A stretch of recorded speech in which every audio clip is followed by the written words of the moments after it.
So if you caught on my last video when I was shooting woodland photography, specifically to practice my compositions, and I was still struggling to find compositions, I had the thought, and I had actually had this thought a couple of times over the last year or so, of using a fixed zoom lens, because those lenses are so much faster, to be able to separate subject from background, because woodland photography can be so busy and chaotic. Well, yesterday I was watching a YouTube video by Optical Creator and had those same thoughts echoed back at me as he was doing woodland photography with an 85mm portrait lens. So here I am doing that very thing. Now I've only got about an hour here in this very small nature preserve. This is the Bubbling Springs Nature Preserve.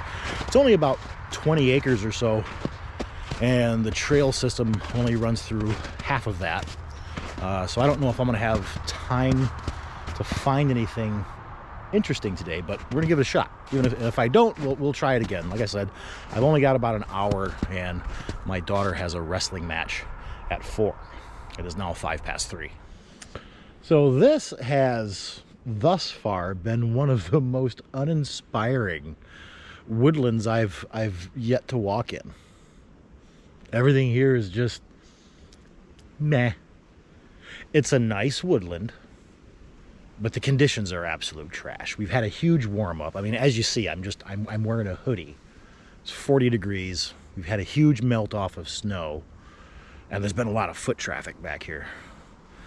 So we got a lot of patchy ground. I think any composition I have isn't going to feature the snow. I think the most interesting thing I've seen so far is these fungus, bracket fungus, or whatever, I don't know what these things are called, growing on this log here. Let me just spin you around so you can just see it. But that's the most interesting thing I've seen so far. Some big ones there.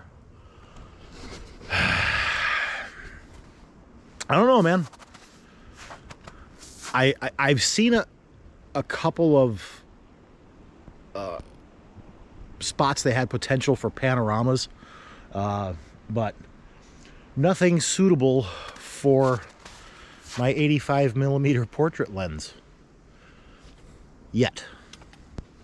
I say yet because I'm running out of time, and if I don't find anything before I have to go, I'll come back. I'll come back tomorrow. But there's a bit of water down these steps here. I don't know if you can see that out there. Down there at the bottom of the steps, there's a little creek. I'm gonna go wander that and see what's there. If I don't find anything there, then I'm gonna have to start making my way back up the trail. But just because I didn't find anything today doesn't mean I won't find something the next time. Well.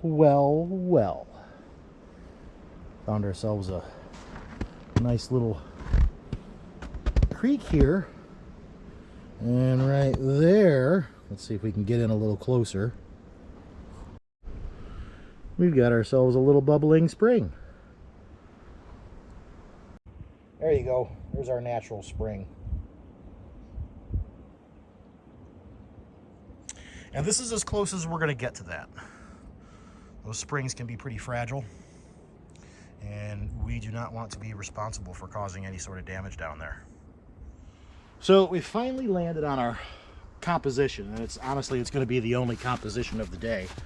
Oh, mud here is really soft,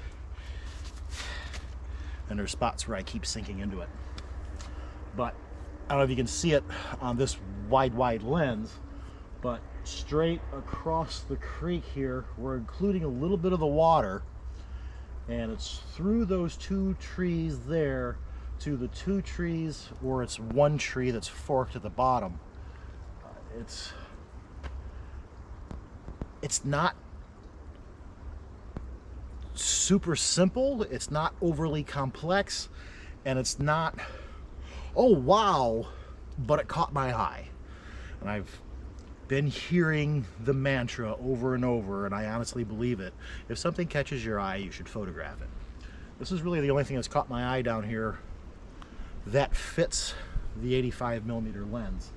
And because of the elements that I have here, the distance between all of them, I don't need that shallow depth of field that I was thinking I was going to use anyway.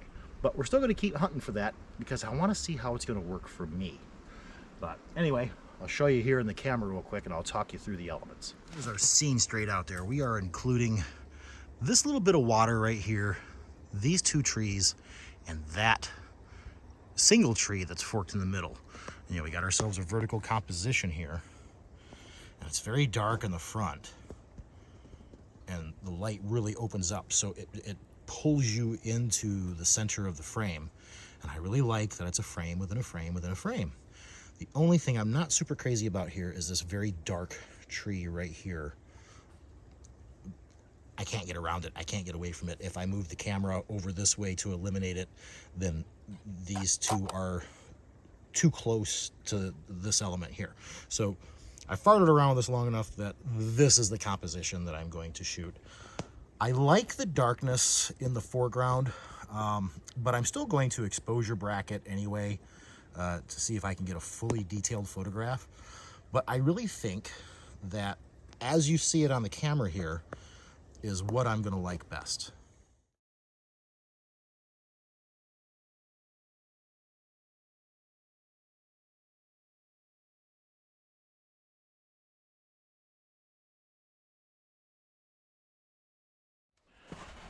Yeah, I really like the way that panned out. I'm glad we did this. But still going to have to forge ahead and find a composition that is becoming of an f1.8 85mm prime lens. But anyway, I got to hustle my butt out of here because my daughter's wrestling match starts in 15 minutes.